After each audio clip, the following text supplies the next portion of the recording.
the Son therefore shall make you free, ye shall be free indeed.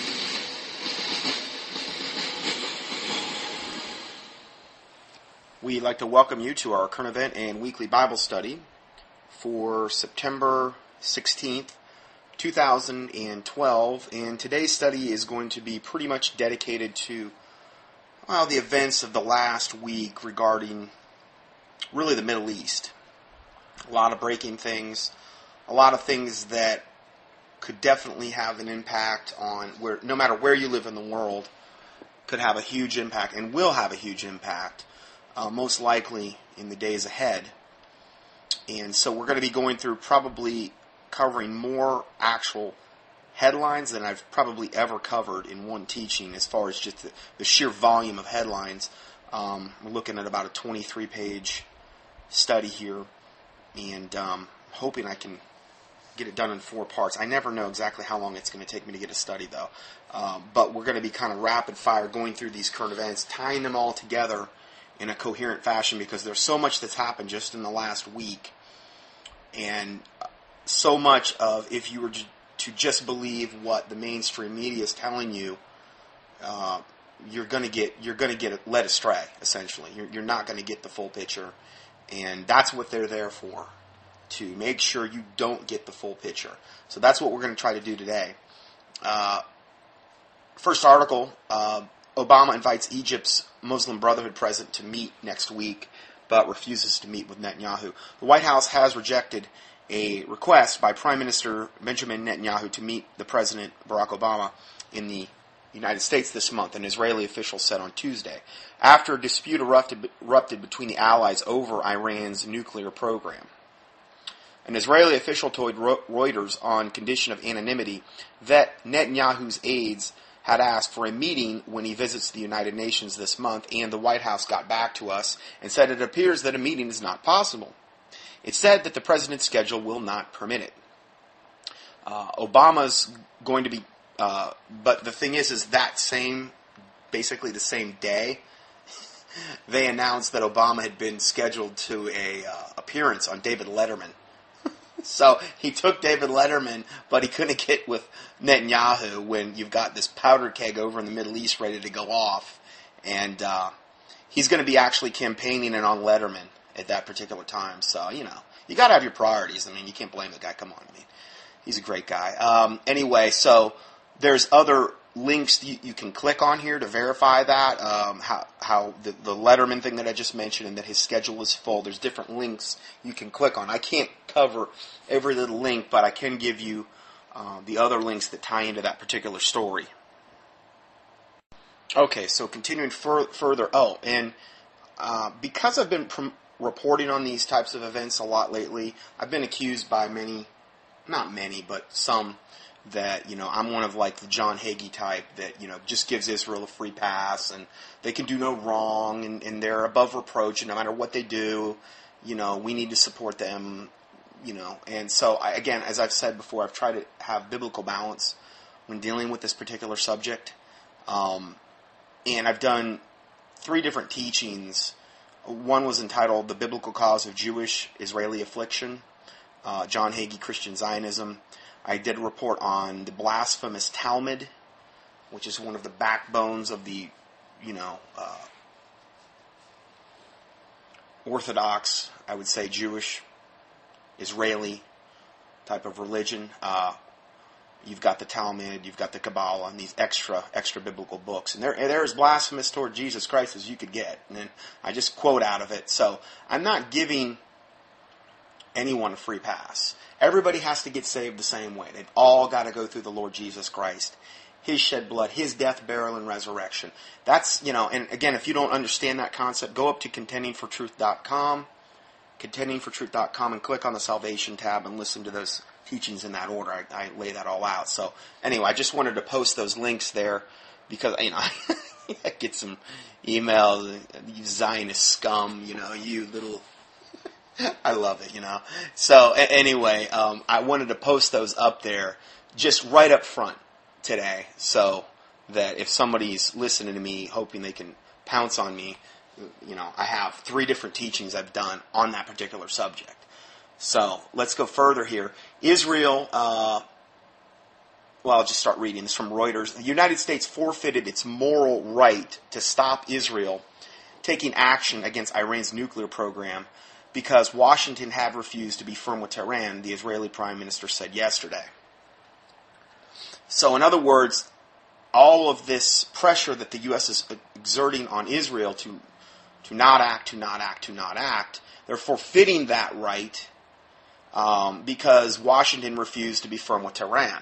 In other words, Washington, our government's being very wishy-washy regarding a lot of these subjects, and Israel is, trying to get us on board with them, essentially.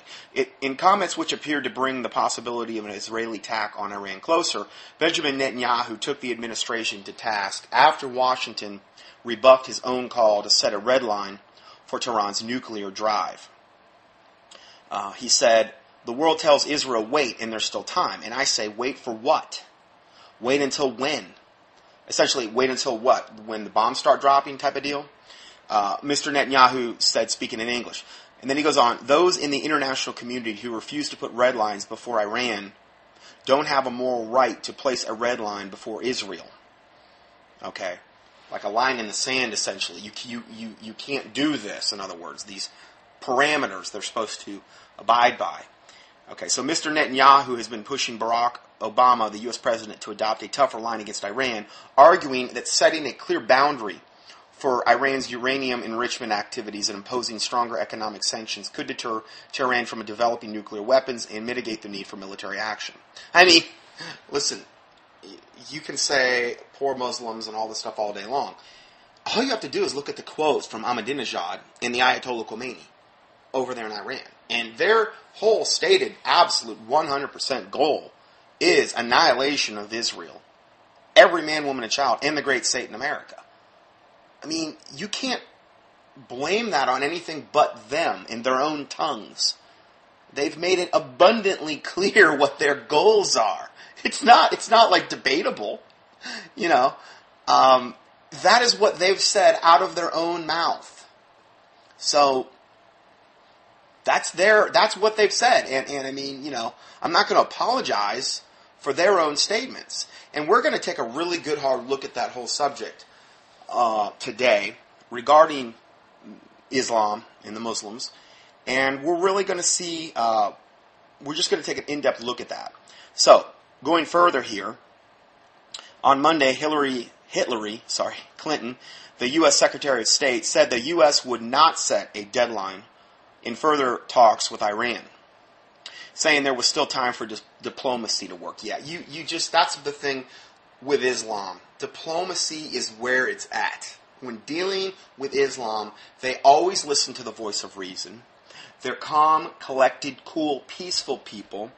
They only wish the best for the infidels, which are non-believers in Islam, even though the Quran tells them to strike off the heads of the unbelievers and kill them and humiliate them and butcher them and rape their women. And I'm going to go over some of those quotes today, out of the good old Quran.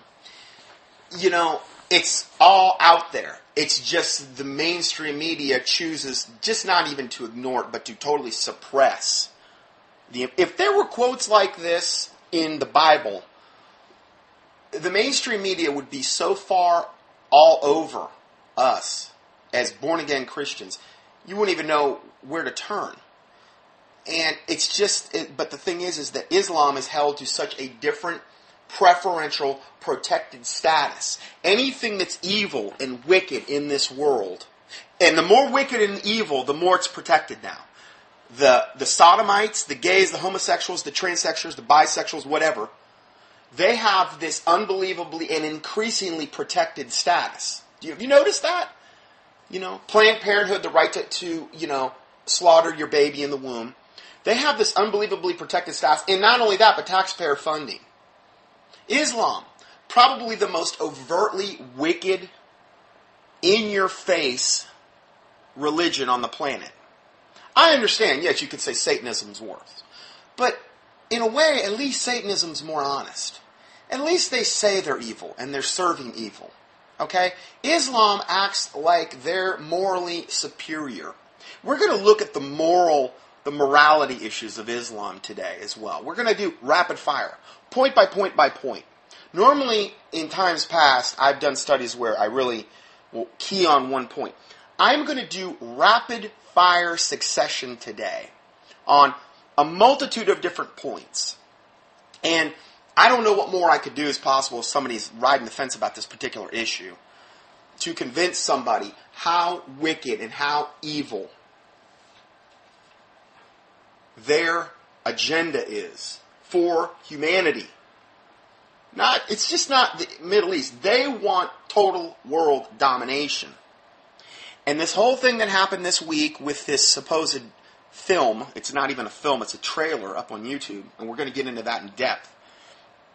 All that was an absolute excuse, ploy, whatever.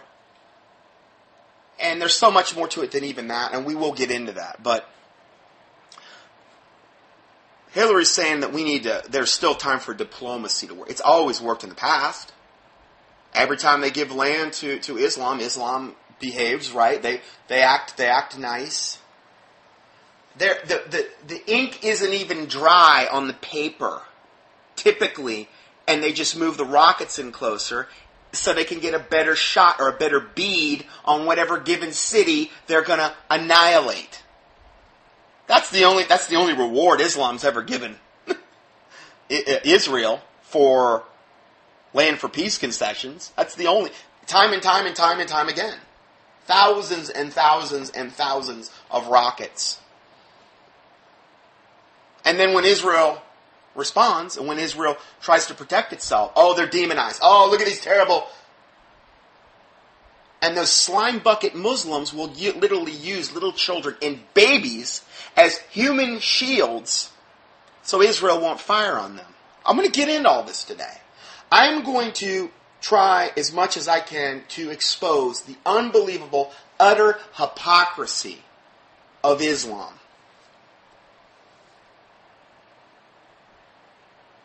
I've got this study set up in such a way where it's more rapid fire than anything I've ever done. So, hold on to your hats. Anyway, next article. An armada of British naval power massing in the Gulf as Israel prepares an Iran strike. This just happened. There's a picture here, if you want to see it, a satellite picture of the Strait of Hormuz. It's only 21 miles at its widest. Only 21 miles wide at its narrowest point. In other words, these ships have to. This would be the best place for what they would call a choke point of all the ships going in and out of the Strait of Hormuz, where 35% of all oil is 35% of world petroleum is traded by sea. All comes through that. Battleships, aircraft carriers, minesweepers, and submarines from 25 nations are now converging on the strategically important Strait of Hormuz in an unprecedented show of force as Israel and Iran move towards the brink of war. Western leaders are convinced that Iran will retaliate to any attack by attempting to mine or blockade the shipping lane through which passes about 18 million barrels of oil every day, approximately 35% of the world's petroleum traded by sea. Now you can see that the main report on Drudge right now. I was up till it was like 2:30 tonight, just trying to get all this stuff into the study. Every time I go up to Drudge or another news thing, there's some other breaking story that relates to what we're talking about. It's so hard to even try to keep up anymore. And a lot of people, again, I obviously get a lot of emails. I'm getting to the point where there's a lot of emails I just can't answer anymore. I'm sorry, I just can't do it.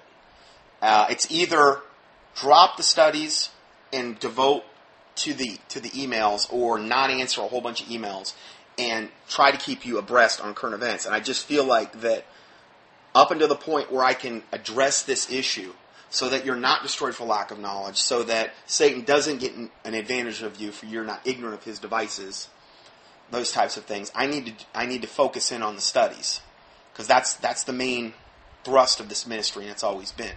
So I apologize to people that I can't respond to anymore, but one person can only do so much. And trying to put together a study like this, 24 pages, individual length, all the stuff that goes into that it's a lot. and to do it week in, week out. So I'm not complaining, I'm just saying. I just want to let you know. I'm not ignoring you on purpose. So, first story in Drudge Report. The main story right now. Iran. Crude oil ought to be $150 per barrel. This just came out today from Reuters. Crude oil should be at least $150 per barrel. Iran's oil minister was quoted as saying on Sunday. The sanctions-hit country's OPEC governor said current oil prices were not high enough to threaten the world economy. See, they're trying, what they want, what Iran wants is to squeeze the world economy and the great Satan in Israel any particular way, and the rest of the infidel countries, I believe, as any way they can. It said benchmark Brent crude prices rose to nearly $118 a barrel on Friday, stoking fears that surging energy costs could harm fragile economic growth. Now, when you have all this stuff going on in the Middle East right now, the crude oil prices automatically go up because obviously things are so tenuous and on such a razor's edge that, the oil shipping lanes could be shut down very easily. So this is where, they're wanting to threaten the world economy, and they believe Iran's coming out flat out saying, well, they should at least be $150 because, if they're not at least $150, it's not high enough to threaten the world economy. I mean, the guys, at least they're being honest. I mean, at least you got a little bit of honesty there from them. So, anyway, that's what he was saying. There's some other things in here that just popped up here, but I'm not going to get into them quite yet. I'm going to wait a little bit because they relate to some stories that we'll be getting into. So, we've got this gigantic armada over there, or going over there right now. 25 nations converging on the strategically important Strait of Hormuz in an unprecedented show force, and as Israel and Iran move toward the brink of war. Western leaders are convinced that Iran will retaliate to any attack by attempting to mine or blockade the shipping lane. Okay, we already went through all this.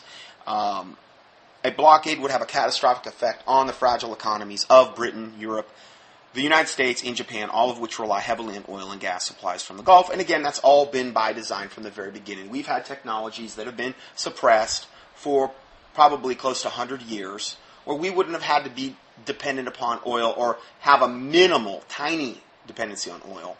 And I don't even mean petroleum products for the car. Maybe oil for your car engine, I don't know. But not gasoline for your tank. There's been all kind of free energy things that have been developed, suppressed, or things that can at least make your car get 200-300 miles to a gallon. All those people are ultimately either bought off or killed. There's a huge, gigantic pattern of it because this is how they control us.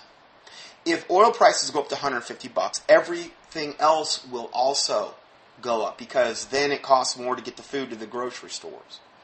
And every single commodity or thing that you would use on a daily basis will be affected. It's just a matter of time. They're starting the QE to infinity thing, most likely, very soon, where they're just going to be printing more money out of thin air, which is going to further devalue the dollar. We're going to talk about that a little bit. You've got the potential for war in the Middle East, and that's just a matter of time before that happens. It will happen. This will be World War III, which will launch us into the tribulation eventually, most likely at the end of World War III. The Antichrist, the man of peace, will come and straighten everything out. I've covered that on many studies as well. So we've got all these things, and you really see you've got the worst drought, since the Dust Bowl era of the 30s happening.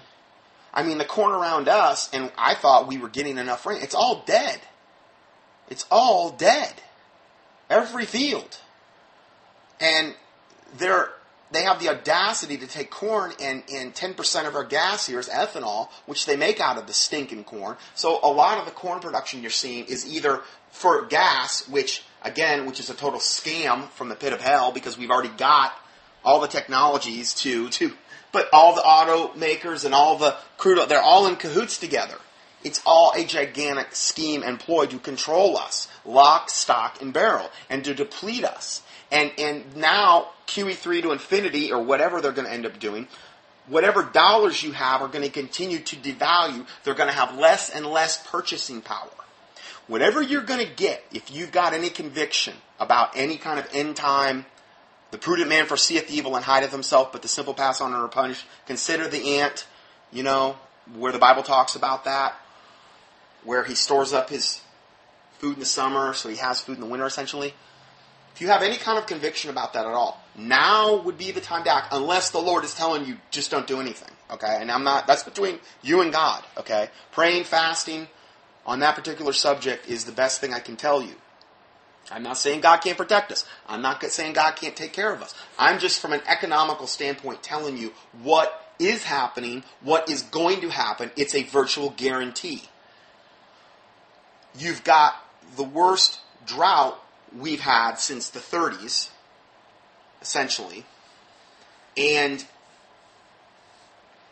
the food that they grow to feed the cattle or the chickens or whatever, it's not there because so much of the crops are dead. We just had a combine go through this cornfield, and I'm thinking, I wonder what they're going to do with that. I mean, it's all dead. It was just like, well, we got to harvest it, but I don't know how much the yield they can actually get out of something like that. And I've been up here a couple years, and I've never seen that. The other years when they grew corn, it was fine. Now it's dead. And we had way more rain than the average part of the country. Like in the middle part of the country, in the Midwest, and in, those types of states, Missouri, Oklahoma, they were in severe drought. We had way more rain, and we still had dead corn. So all of that's used to feed the cattle, or to make stinking ethanol, which is terrible for your car, and also, just so you know. And then also to make high fructose corn syrup, which is one of the chief ways they're killing us, causing diabetes, causing heart disease, causing all kind of blood sugar abnormalities, causing liver toxicity. High fructose corn syrup, one of the worst things you can possibly put in your body, which they put in almost everything, like the soft drinks, and they put it in breads, and you name it. They just ladle it in to everything. They use corn to make that as well, and then that's a real. And then the farmers are totally subsidized in these crops, and they're totally dependent on the government for their profits. And it's a really, really, really bad scenario. Now you have this worst drought. There's going to be very little to even feed the cattle. The cattle, a lot of the farmers have actually had to get rid of the cattle because they couldn't afford to feed them anymore. So you're going to have a lot less meat production. Whatever meat's going to be out there is going to be skyrocketing in price. I was at an expo yesterday, and like a survival expo, and they had the canned meats, and I mean like freeze-dried or dehydrated, and I could not believe the price of the canned meats. I mean, it was like, wow. Some of the other things were still reasonable, but the meats were absolutely skyrocketing already. So all I'm saying is that if you've got any conviction in those areas,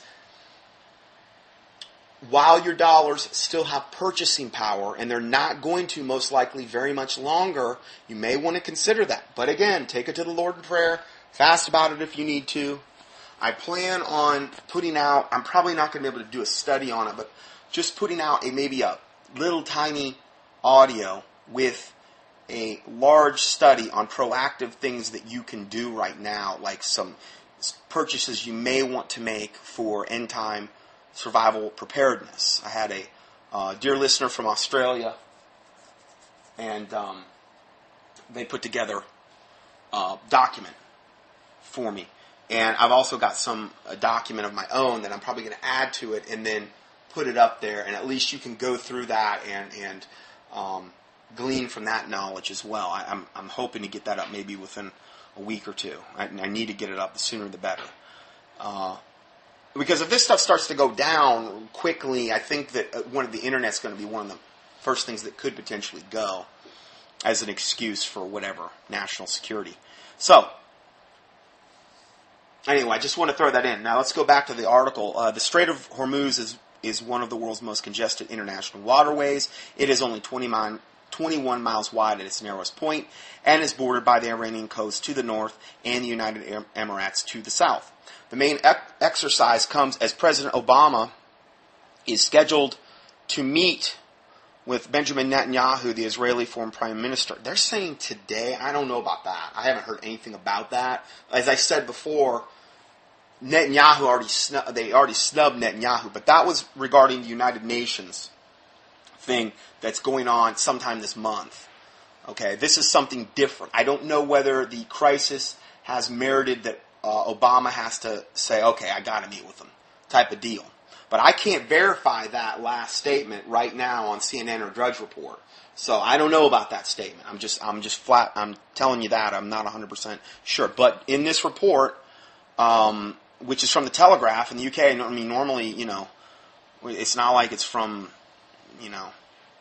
I would think they'd have their news straight on that. Anyway, many within the Obama administration believe that Israel will launch a preemptive strike against Iran's nuclear facilities before the U.S. presidential elections. Both Downing Street and Washington hope that the show of force will demonstrate to Iran that NATO and the West will not allow President Ahmadinejad, the Iranian leader, to develop a nuclear armory or close Hormuz, the Strait of Hormuz. Now, my comment here is, so obviously it's not about defending Israel, this whole armada they're sending over there. It's about their precious oil in the Strait of Hormuz. So bear that in mind. You could say, well, this is contradictory. Obama won't meet with Netanyahu and he's snubbing them and they're telling them there's still time for diplomacy. Now they're sending this armada. So they are supporting Israel. No. This doesn't, I don't really believe that's about Israel. It's about their precious oil and about closing down the Strait of Hormuz. That they care about. Obama could care less about Israel. He's proven that time and time and time again. Hey, the guy's a Muslim. Why would he? Deep down, he's on the Muslim side. He's just trying to do the bare minimum that he can to still kind of maybe show that he has a little bit of whatever for Israel, just to keep his poll numbers to a certain level. I think that's the only reason that's happening. Yes, I understand he's under the control of his Illuminati handlers, like a puppet on a string. Yes, I agree with that. But I do believe his allegiance is to Islam. And he's made many statements to confirm that. So, let's go further. Next article. Following a story published in the Telegraph reporting an armada of U.S. and British ships amassing in the Persian Gulf, a top commander in Iran's Revolutionary Guard warned Sunday, now this just came out today, I just added this in, that nothing will remain of Israel. Now this is the top commander in Iran's Revolutionary Guard. He warned Sunday that nothing will remain of Israel if his country is attacked. And then he goes on, it's okay for them to attack Israel, though. Virtually almost 24/7 for the last, I don't know how many, years. That's okay. Our response to Israel is clear. I think nothing will remain of Israel should it attack Iran. Given Israel's small land area and its vulnerability to a massive volume of Iran's missiles, I don't think any spot in Israel will remain safe, said General Mohammed al-Jafar. He also said Iran would close down the Strait of Hormuz, strike U.S. bases in the Middle East, and withdraw from the Nuclear Non-Proliferation Treaty. Now, as I said before, there was a report last time in my last study saying that Obama was saying, hey, listen, as long as you don't attack our bases and shut down the Strait of Hormuz, we'll let you and Israel do your thing. We won't back Israel if you promise to do that. That was from a Israeli source. And obviously you didn't see anything about that on mainstream media, but it would make sense.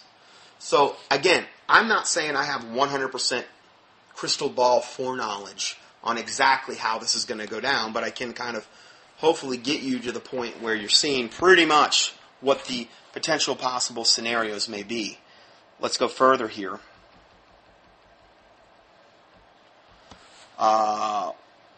Here is a picture of Arab Israeli Muslim men protesting in front of the U.S. Embassy and in the Mediterranean coastal city of Tel Aviv against the film Mocking Israel. Okay, we're going to get into that in depth. And it says, USA, your ridiculous film is that of hatred to Islam and Muhammad. Okay. Following the U.S. attacks on the U.S. compounds in Libya, Egypt, and Yemen, the Times of Israel reports about 100 supposedly peaceful demonstrators turned outside the embassy to protest the anti-Islam movie, which mocks the Prophet Muhammad. A top Israeli Arab Knesset official warned of, quote, Armageddon if the United Nations does not intervene.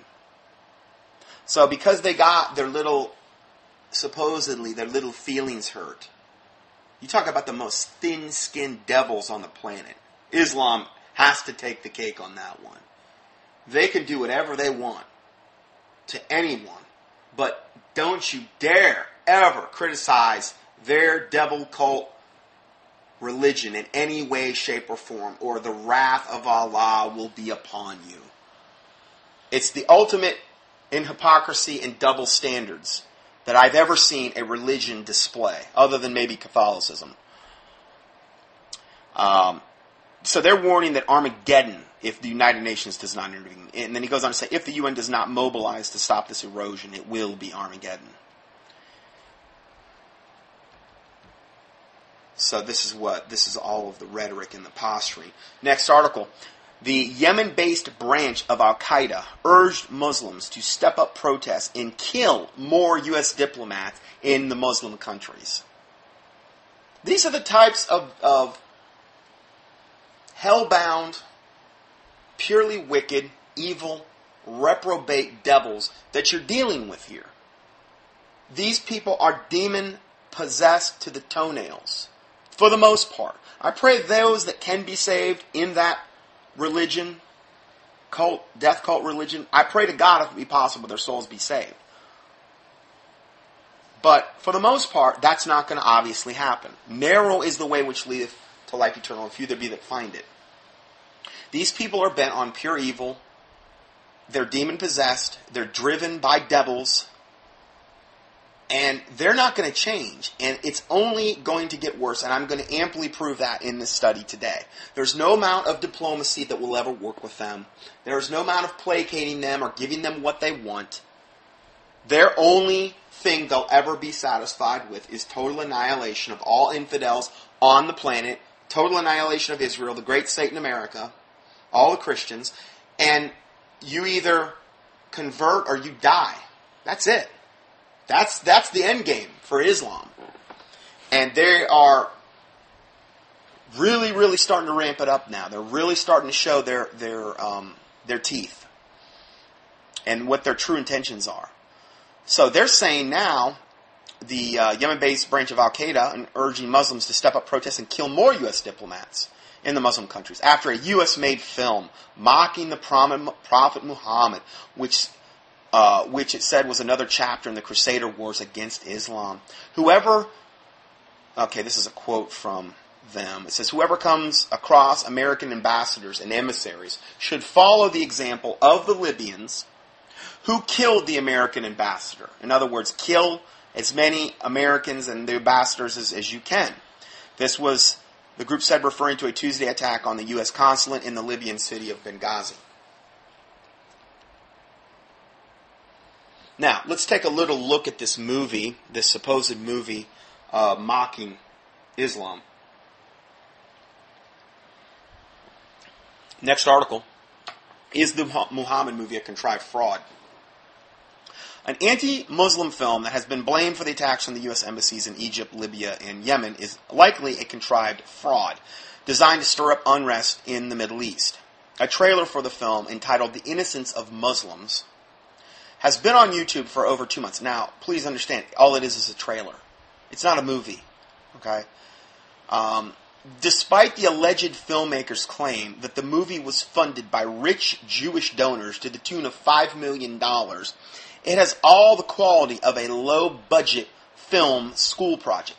I watched, the first 5 minutes. I was laughing so hard. It's got to be the most hilarious thing I've ever seen. It is so B-rated, isn't it? It's like F-rated. It's so bad. It's hilariously bad, though. I mean, these guys are coming up and they've got fake beards on, and they're talking, and you're hearing words dubbed in their mouths. It's like a really bad, cheap, 1970s Japanese Godzilla movie or something, where you're seeing the Japanese talk, and they're talking in Japanese, and it's coming out in English, and it's not even remotely matching their lips. I mean, it is so funny as far as the quality. And this has $5 million for a trailer. I mean, it's so bad, it's hilarious, is what I'm trying to say, is the point I'm trying to say. I mean, the fact that this supposedly was the crux of all of this is, I mean, I would have thought if they would have got mad about something, they would have had, and again, there's way more to this, and I will be getting into that, but it would have been something at least professionally done. This has got to be the most unprofessional thing I have ever seen. I mean, the editing alone looked like it was made like in a basement somewhere in Uganda or something from some 3-year-old, you know, with like low budget editing equipment. I mean, it's so bad. It almost like when you see it, you almost think it's like something out of Saturday Night Live or some kind of spoof. Really, is what it actually looks like. Okay, so the trailer has now been banned in several Middle Eastern countries, including Egypt and Afghanistan. Indeed, the full film itself may not exist. A doubt that has also been shared about the existence of its shadowy director Sam Basile, who told the Associated Press this week that he was a 56-year-old Israeli Jew who lives in California, despite telling actors on the set that he's Egyptian, while others claimed he's American. Basile claimed he made the film to illustrate how Islam is a cancer, period. Now, it's absolutely, it's really hilarious if you see it. I mean, you can't, there's no way you could possibly take it serious. You know, but again, anything in the world is going to, any excuse Islam has. And again, there's way more to it, but any excuse they would have or contrived excuse, they're just going to jump all over it. And again, there's a reason behind that, and we're going to look at that. So, however, numerous authorities have failed in attempting to locate Sam Basile, though they have located him. All the pictures up on Drudge Report, he's got his face wrapped, and he's in these big trench coats, and they interviewed him, evidently. They found him and interviewed him, and I guess they released him. He's fearing for his life. They put out his address and stuff like that so everybody could find him. It was nice of them to do that. So he was residing in California. Basile is likely a pseudonym for the only real person who has been positively connected to the movie, which is Nicola Vasili Nakula, a 55-year-old Coptic Christian living in California who was convicted for federal bank fraud in 2010. So again, they've got to discredit this guy to the nth degree, as though the film doesn't discredit himself enough. I give you a link here if you want to watch a clip from this so-called $5 million movie, if you want to watch that. I just showed Taylor about, 5 minutes of this thing. I only got to the 4-minute, 20-second mark. It's got to be the most worst B-rated, hilarious. I mean, it's almost like if you were trying to do the most cut-rate, B-rated spoof on the planet for something like it wouldn't even meet like Saturday Night Live. It would like you can't even describe it how bad it is. I mean the overdubbing of the things, the green screens, the fake beards, the how the voices change from the same guy speaking, and all of a sudden he's speaking in a different voice. And and it doesn't even make sense, the show. I mean, it's like they're going from one scene rapid fire to the other, and you don't even know what's going on. They're not even making any kind of real coherent point in the show. I mean, I only got to a little over the 4-minute mark, but I mean, if you can watch it for yourself if you like. I give you the link here that you can go to. So. The movie itself, or the 14 minutes of it which have been released, is also highly suspect. Actors involved in the film were told, quote, they were appearing in a film about the life of a generic Egyptian of 2,000 years ago. Following the attack on the U.S. consulate in Benghazi, all 80 cast members put out a joint statement stating they were misled by the producer. I just can't believe this thing. I mean, this is so... It's like the things the government contrives to stir up things. It's like, you would think they've got billions and trillions of dollars at their disposal. And if they really wanted to try to gin something up in the Middle East, they could have come up with something about 500 times better than this thing. For the fact that they've used this unbelievably B-rated show to do this, and this is the reason all these people are dying over there in the middle. It's incomprehensible. I'm not laughing about the people dying. That's horrific, okay? It's just this film is such a joke. When you see it, you won't even believe it. You will be, my daughter was, she couldn't even, I mean, you don't even know what to say when you're watching it. It's so bad. So, they've made this joint statement stating they were misled by the producer. It says the entire cast and crew are extremely upset and feel taken advantage of by the producer. We are 100% not behind this film, and we're grossly misled about its intent and its purpose. Now, if this had been a show mocking Christianity, there would be nothing. There would be no people dead. There would be no statements by the 80 cast members. Everybody'd say, "Well, it's just another thing mocking Christianity. You know, let's go our way." You know, that whole, there's been all kind of stuff mocking Christianity. We're going to get into that, you know, that Jesus Christ Superstar, the Last Temptation of Christ, all of these blasphemous plays and shows they've come out with. And that's okay. We as Christians need to just keep our mouths shut and say that they have artistic whatever and license. They have artistic license to do whatever they want because of the First Amendment. But you say anything about Islam, and again, this, I don't even know how you could get offended about this. This is like, are you kidding me? You got offended by this unbelievably shoddy, B-rated, stupid thing, and this is the reason you're killing everybody? This just shows you, though, the difference between Islam and really almost every other religion on the planet. I mean, I don't want to lump Bible-believing Christianity in there, but I'm just saying Islam is strikingly different in the way that they react to anything that they would perceive as a slight against them. People have to die whenever there is anything that they say mocks Muhammad or Islam. Okay? And this is the hypocrisy that I'm trying to exploit as well. That's so obvious. So, it goes on to say, the statement says, "We were shocked by the drastic rewrites of the script. The film has been purposely dubbed and edited to elicit maximum outrage for the Muslims. The Prophet Muhammad is depicted as a pedophile." Well, he was.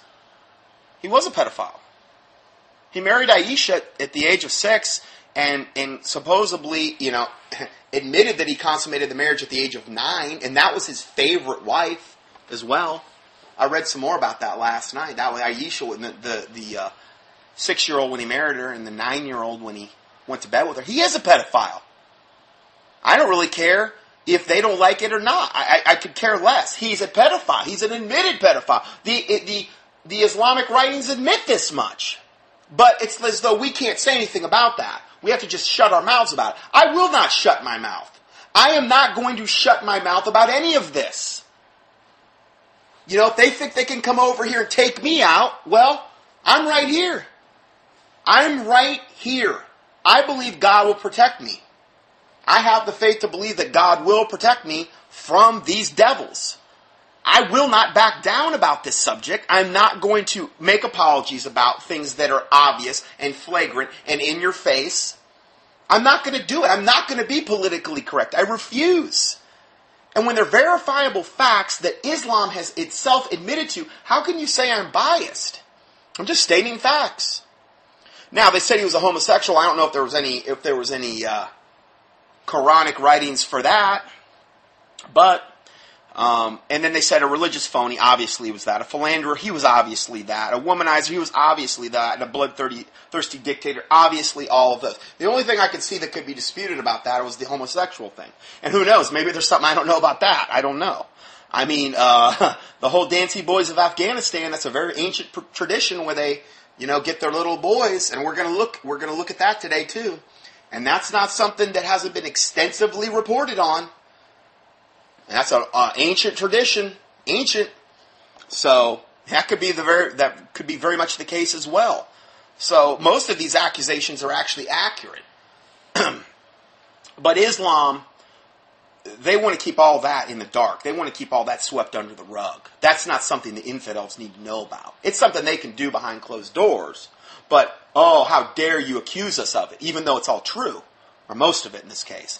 During the dialogue, the actors' words have been crudely dubbed to include references to Muhammad that were not in the original script. As the Christian Science Monitor summarizes, the film looks like it could have been ginned up by someone sitting in a basement with cheap dubbing software. Everything about the movie suggests it was a contrived fraud to artificially manufacture unrest in the Middle East. And again, you would have thought with the... if this was, obviously I do believe this was all pre-planned, and they could have made a little better effort than this, but this is what we got. So, next article, the Deputy Chief Commander of Iran's Revolutionary Guards warned this past week that any aggression against Iran will expand warfare onto the turf of its enemies. Our nation is ready to rub the enemy's snout into the dust and send thousands of coffins to their cities, said General Hossein Salami. He was the guy that invented salami, actually. I don't know if you knew that. It's kind of a claim to fame here. Anyway, just kidding. Anyway, General Hossein Salami told Fars News Agency, little humor there, any aggression against Iran will expand the war into the borders of our enemies, he warned. They know our power, and we won't allow any aggression against our land. But again, it's okay for them to kill and sabotage and kill tourists in foreign countries and all the terroristic attacks. That's all fine. That's all good. We need to all just sit back and totally ignore that and let this satanic religion just steamroll us, and we need to just open up our arms and just love it. Just kill me, Islam. Kill me because I'm an infidel. This is what they literally almost expect from the rest of the world, the way they act. And if you let them do it, they will. They will more than happily slit your throat, rape your wife and your daughters, and then kill them too. That's their agenda. They're just funny that way, they're just funny that way. So, any aggression against Iran will expand the war into the borders of their enemies. And I'm going to prove these statements I just said. I will prove that amply from their own writings. They know our power. We won't allow any aggression against our land. The general cited two reasons for what he called the greatness of the Islamic regime. This is why Islam is so great. Number one, that the supreme leader, who is the deputy of the hidden imam, the Shiites, the 12th imam, this is the guy they're waiting for. This is their coming-awaited savior. Okay? Who just so happens, Lord Maitreya says he's that. He says he is the awaited savior of all humanity, of all the different religions that are waiting for. The Messiah to the Jews, the Christ to the Christians, the fifth Buddha to the Buddhists, the Krishna to the Hindus, and the 12th Imam, or the hidden Imam, or the Imam Mahdi, to Islam. This is their awaited savior. And they believe that he is only going to come through massive bloodshed on both sides of the spectrum. So they believe they've got to have this coming World War III. They don't believe that there's a choice. They believe that's the only way the hidden imam will come. I mean, what a great savior. He's only going to come unless there's maximum human sacrifice. Which really doesn't surprise me about Islam. But you would think, most religions, they want to put on more of a, most cult religions would want to put on little more of a, kind of more of an appetizing, window dressing,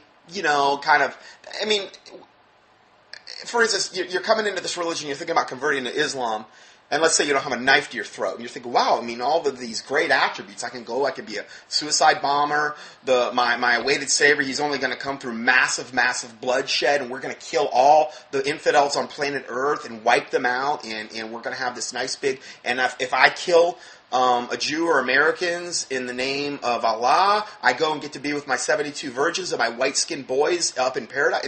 It's a great deal. These are the kind of sick minds that you're dealing with here.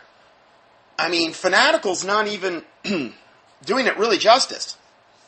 So, the reason for the greatness of the Islamic regime: one, the supreme leader, who is the deputy of the hidden imam, the Imam Mahdi, the 12th Imam, rules with power and knowledge and penetrating the hearts, and the other reason is the martyrs who shed their blood for the greatness of this country. All of these devil martyrs that are now roasting in hell, burning in hell for eternity, then to be thrown into the lake of fire, who realize once they strapped on the nail bomb and blew themselves up and all of these other innocent people, and as they were plunging into hellfire, they realized they'd been lied to. I wish that Islam collectively could get a nice big look for about, I don't know, at least an hour. That they would be forced to be able to look at all of these martyrs of Islam burning in hell and the punishment therein. I guarantee a whole bunch of people would probably get saved if they were to get that glimpse. Would that be doing them a favor? Would that be doing them probably the best thing they could possibly have in this life? Because if they keep going on their route, they're not going to get saved, obviously. There's no hope for them. You know?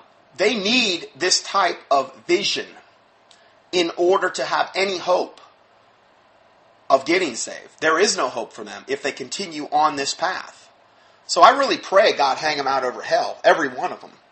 And that they understand that, you know, they're fighting against the King of the universe. They're fighting against the King of kings and Lord of lords, the Alpha, the Omega, the first and the last. That is their enemy, Jesus Christ and Father God.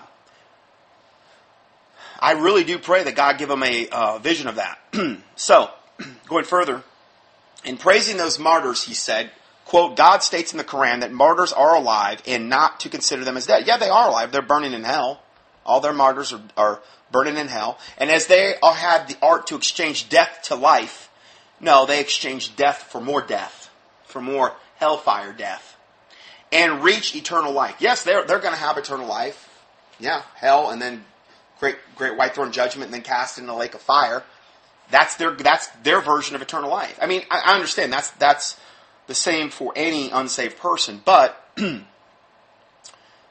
that's where they're at, and I wish that Islam collectively could get a mass awakening of this fact.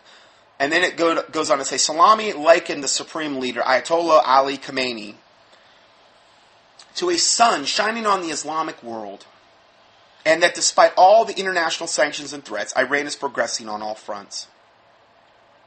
Yeah, these are the same guys that take, this particular guy, with the one self-described story. I mean, they just openly admitted this in the writings, and I read the report on one of the teachings I did, where he came over to one of his followers' houses, and he liked his 3-year-old daughter, so he said, I want to have a temporary marriage with your 3-year-old daughter. This is the same Ayatollah Khamenei. And so he's like, oh yes, Ayatollah, you have my 3-year-old daughter. So he takes him in the bedroom, and they hear the poor little thing screaming the whole night from this lecherous old maggot from the pit of hell, raping her all night.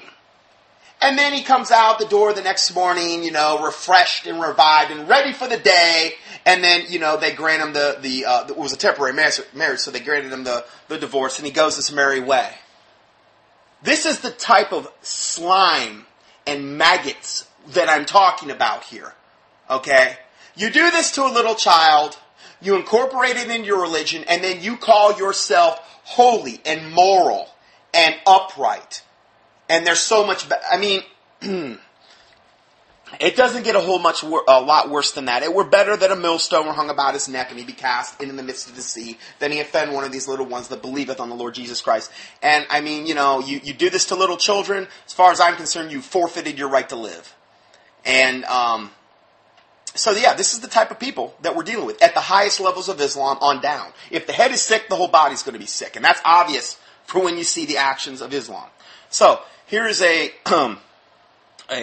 post that was sent to Steve Quayle from a guy, one of his listeners. It says, my brother and his family live in Jerusalem. He is a minister and a former Navy SEAL. His office is close to one of Israel's largest underground military bases. He called me last night, which is very unusual. Usually it is by email. He called me to tell me that he is sending his family back to the U.S. immediately due to what he sees as happening within the last week and what he is being told by his military contacts in both the Israel and the U.S. military. Now, I'm going to verify this as well from other stories. Obviously, we already looked at the Armada moving into the Strait of Hormuz, and we're going to look at other things. He said he's seen with his own eyes military movements, the likes of which he has never seen in his 20-plus years of being in Israel. What he is calling a massive redeployment and protective tactics of forces is underway in Israel. Over the last 2 days, he has seen anti-aircraft missile deployments throughout Jerusalem. area, including 3 mobile units that he can see from his office windows. In addition, he has seen very large Israeli armored columns moving fast towards Sinai, where Egypt has now moved in armor. Now, that would make sense because Egypt is where, we've got a ton of the things that are happening right now. U.S. has installed their puppet Muslim Brotherhood dictators and people in there. So they're, going nuts right now. So obviously that would make sense.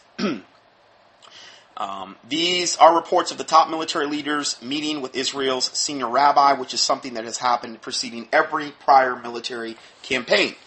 His admonition is to watch carefully and pray for Israel and its people.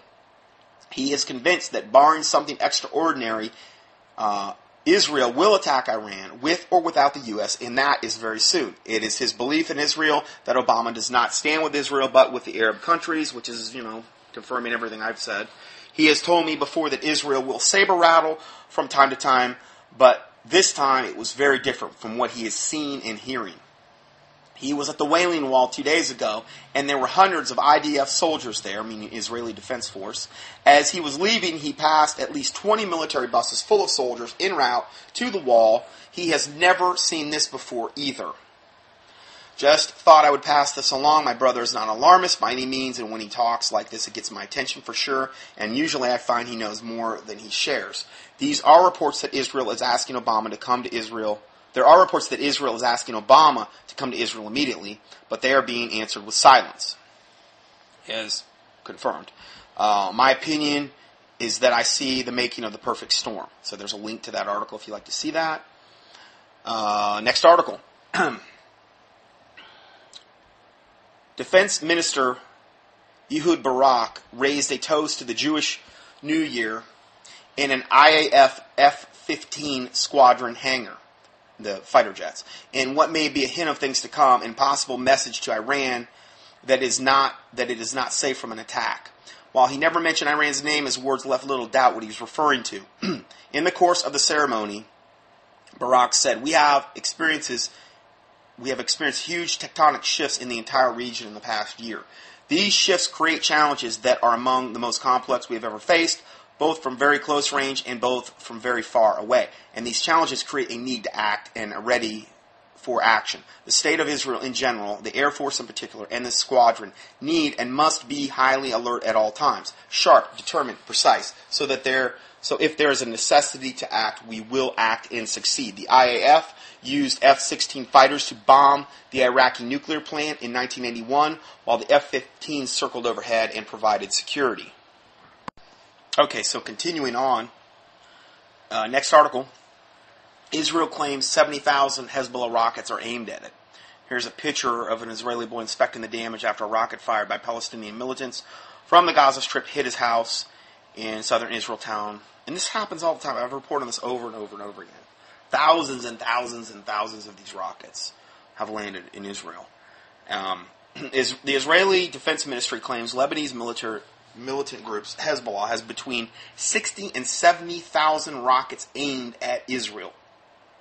Diplomatic security chief at the Ministry of Israeli Defense, Amos Gilead, made the claim at the World Summit for the International Institute for Counterterrorism on Monday, according to the Jerusalem Post. Gilead further added that Hezbollah has multiplied its rocket stockpiles since 2006 Israeli invasion of Lebanon, and now it is capable of striking Israel. The next war will be aimed against the home front.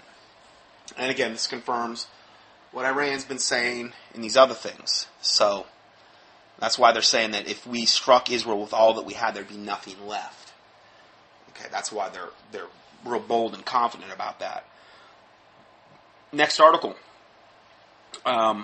Many of us tried to warn Barack Obama that using militants from Al-Qaeda and other terrorist organizations to overthrow governments in the Middle East would not end well.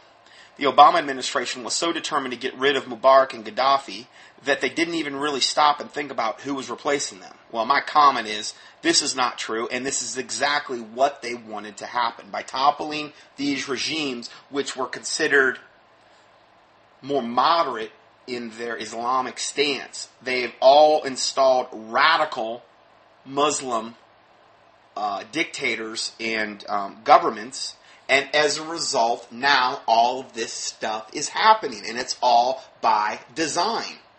Okay? They knew Islam was going to react this way, and they knew if the radical elements got to a certain level of power in a given country, they're going to react a certain way.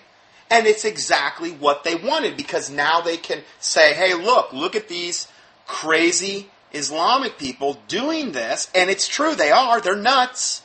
They're demon-possessed to the toenails, no doubt about it. But we were the country that put them there. Order out of chaos. Ordo ab chao, the motto of the 33rd degree Freemason. They're bringing their, in this case, New World Order, or the coming New World Order, out of this chaos that they're going to create by starting World War III. So, it's all by design. Our leaders assured us that those opposed to Mubarak and Gaddafi were just freedom fighters. They just wanted liberty and democracy in those countries. They were puritanical in their desires, in other words. They have simply replaced one form of tyranny with an even worse form of tyranny. Sadly, the last couple of days have been a huge wake-up call for us. Radical Islamic militants stormed the U.S. Embassy in Cairo, Egypt, and replaced the American flag with the Al-Qaeda flag. In Benghazi, Libya, the U.S. consulate was attacked by a crowd equipped with guns, homemade bombs, and rocket-propelled grenades. They torched the consulate, looted it, and killed the U.S. ambassador and 3 other U.S. officials. For years, our politicians told us that Al-Qaeda was the big enemy in the war on terror. But then, during the, quote, Arab Spring, the U.S. government was openly working with Al-Qaeda and a bunch of other similar radical Islamic organizations all over the Middle East to overthrow established governments so that they could install these more radical governments because, again, they wanted to increase the Middle East World War III timetable. They wanted to advance that. And by getting more radical, much more radical governments in these particular countries, it was a virtual guarantee that was going to happen at a much quicker pace than it would have if they would have just kept the other governments in there. After the protesters stormed the U.S. Embassy in Cairo, they made it very clear that who they are aligned with. They tore down the U.S. flag, they desecrated it, and they put up a black Islamic flag in its place. So what did the black flag have on it? The following is from CNN, how they describe the flag. The black flag, which hangs atop a ladder inside the compound, is adorned with the white characters that read, quote, "There is no God but Allah, and Muhammad is his messenger," end of quote. An emblem often used in Al-Qaeda propaganda. And now all they're doing is being fundamental to the faith of Islam. They're fundamentalists. Like a fundamental Christian, he's somebody that tries to follow the fundamentals of the Bible. Well, when Islam behaves in this way, you have to understand, these are the fundamentalists. This is what the Quran tells them to do and the other unholy writings that they go by. They tell them to make jihad or holy war on the infidels and to destroy and kill and lie and steal and rape until they bring all their enemies under subjection and strike off their heads and kill them. That's what they're told to do. So all they're doing is being fundamental to what Islam, their writings tell them to do. So I've tried to establish that because a lot of people will say, oh no, there's these moderate Islamics and there's these peace-loving. Well, they're not being fundamental. And guaranteed, when push comes to shove in those particular countries where people that aren't so radical or aren't so, let's say, moderate, they're going to be forced to become more radical. Or they'll die too. Because when the radical people are in power, they're going to force all of the people that may have been kind of more moderate, they're going to force them to step up their game. They're going to force them to be more fundamental to the faith of Islam, or they're going to die. So, that's a given. Now, next article. The blood-crazed Muslims dragged the body of the U.S. Ambassador Stevens through the streets of Libya. Is this what Islam is all about? Are you paying attention yet? And here's a quote from good old Barack Hussein Obama. It says, he said, "The sweetest sound I know of is the Muslim call to prayer." You ever hear that? Well, he was brought up a Muslim. So, I've heard that quote before, but there's many more quotes beyond that. But he is, as far as I'm concerned, he is a Muslim. There's ample proof to indicate that. Ambassador Chris Stevens was killed Tuesday night when he and his group of embassy employees went to the consulate to try to evacuate staff as the building came under attack by a mob with guns and rocket-propelled grenades. Here's a picture of his dead body being dragged through the streets, right here. Here's the Religion of Peace, amateur photograph of the body of Ambassador Chris Stevens, posted on abram.org.eg. There's a link there you can click on. Looks like he's clearly dead to me.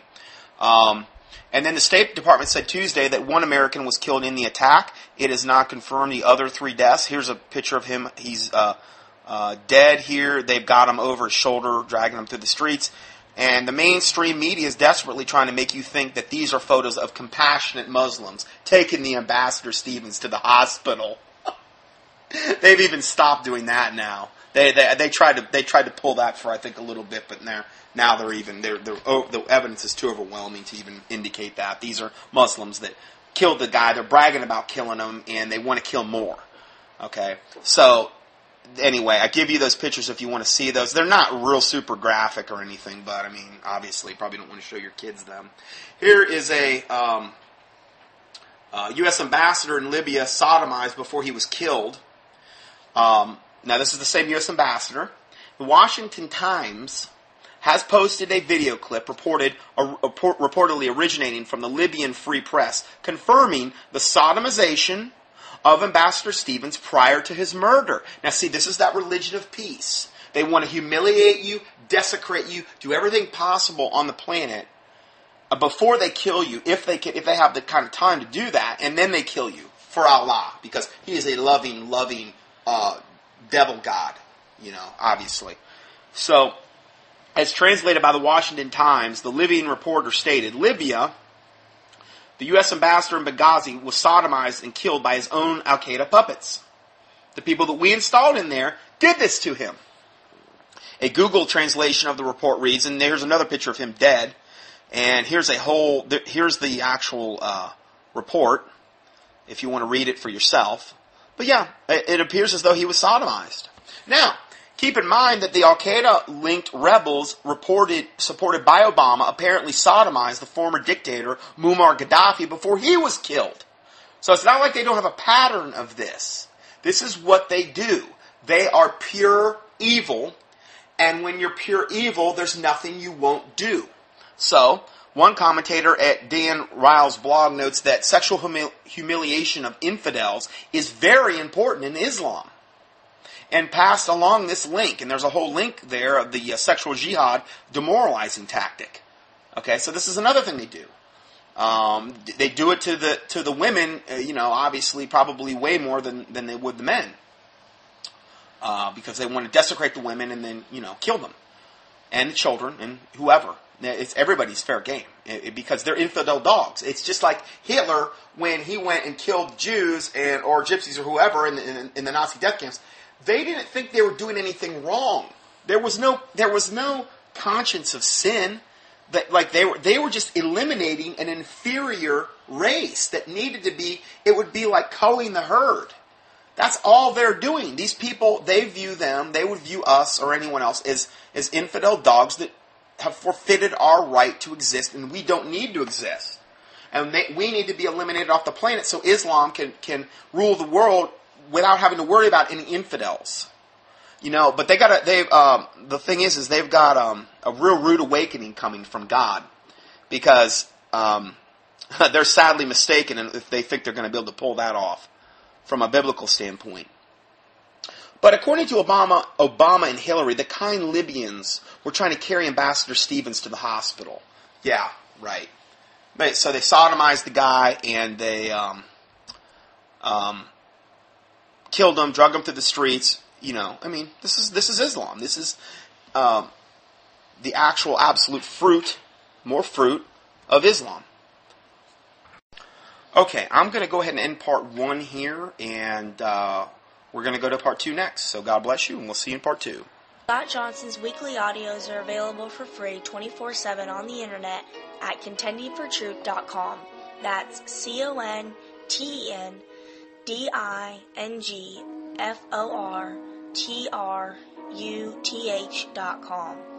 Please help us continue this work. To support this ministry, our mailing address is Scott Johnson, 2nd line 450 Conover, Conover Boulevard West, number 202. 3rd line, Conover, North Carolina, 28613. Or on the internet, PayPal can be used at contendingfortruth.com. Thank you, and may the Lord Jesus Christ richly bless you.